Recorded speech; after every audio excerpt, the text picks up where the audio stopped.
Andito nga pala tayo ngayon sa Lucky Chinatown Mall kasama ang aking mga nagpopugyan at nagaganda mga kaklase para mag-food trip. Una nga naming nakita itong tanghulo kaya agad-agad siyang nagtanong pero hindi naman kami bumili. Kaya naman ito na lang ang aming binili, Oishiken Chinese Bites. Murang-mura at abot-abot kaya ang presyo-presyo. Ha?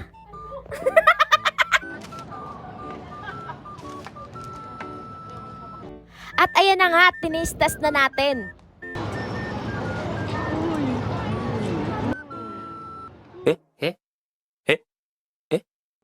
At ang overall rating ko nga sa kanya ay 9 out of 10. Matapos nga namin kumain ay naglakad-lakad na kami papunta sa loob ng mall para maghanap ng makakainan. At napagdesisyon na sa Popeyes na lang kami kumain. Kamusta ang almost 11 hours na walang kain? Umipitik-pitik na yung ugat ko dito. Oh my God!